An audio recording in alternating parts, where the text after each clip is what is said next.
So I came down to the local pier today to check out some of the people that have been catching marine animals. Honestly, it's a little disappointing seeing kind of the culture that comes with it. As we speak, they're dismembering a stingray that was just caught. So they're over there chopping him up as we speak. Imagine for a moment that you're just swimming along, having your day, and that piece of food that you've been looking for it's right in front of you. So you decide to go up and grab it before anybody else does.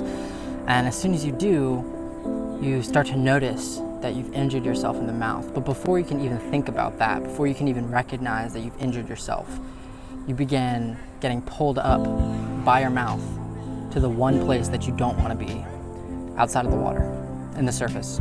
That's the one place you don't want to go. And that's where you're being pulled to. So it must be a terribly frightening experience for them.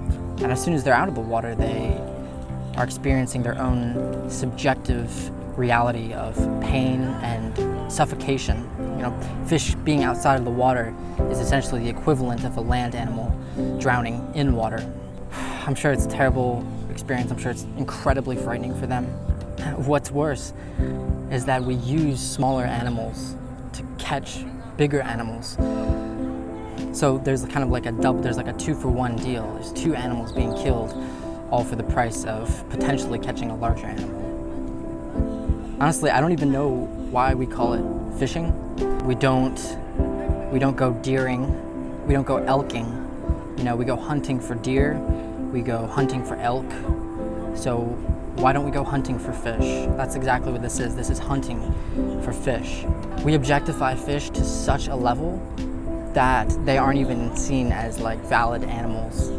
They're seen as like an infinite supply of sea vegetables, right? Just flailing around sea vegetables, and we treat them as such.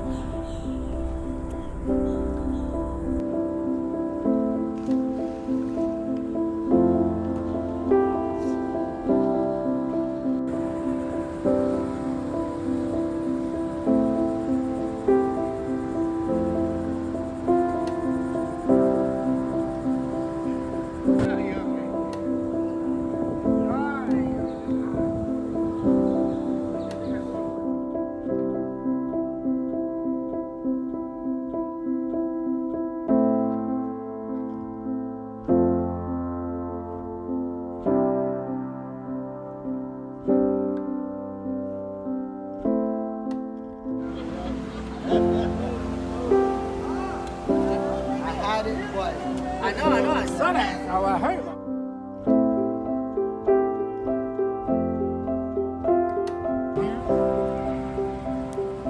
it. So he's still alive. Yeah. You had a bite. Yeah, but, yeah. You just went up. Okay, go ahead now.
El día menos pensado, ¿verdad? Que se la regla.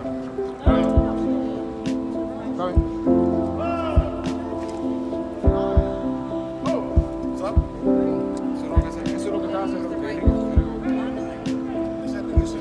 Not to even mention the pollution that comes with fishing. I mean, Monofilament fishing line is one of the most popular fishing lines that we use, and last I recall that takes over 400 years to break back down into the earth. You can hear the ice cream truck on its way. So this is awesome. We're hunting fish, and here comes the truck that's selling the milk, the stolen milk from abused cows. 2 for 1 deal. 2 for 1 deal. I had to step away from the sounds of that stolen milk truck just so I could finish recording some stuff. Yeah, honestly, I know a lot of people try to justify this behavior by saying, oh, you know, it's my hobby, fishing is my sport, you know, but sports have willing participants. People in sports teams, they get paid, they're willing, they're under contract. It's the same as hunting for deer or any other land animals. We force them into these games for our own entertainment. It has one-sided violence and a whole mix of environmental problems to match. Currently, 2/3 of the world's fisheries are over-depleted, so I'm not really sure how we can put our own entertainment over the environment or over the lives of these animals. I really, really do think that this is going to be one of those things where we look back in history and we think, what the hell were we doing?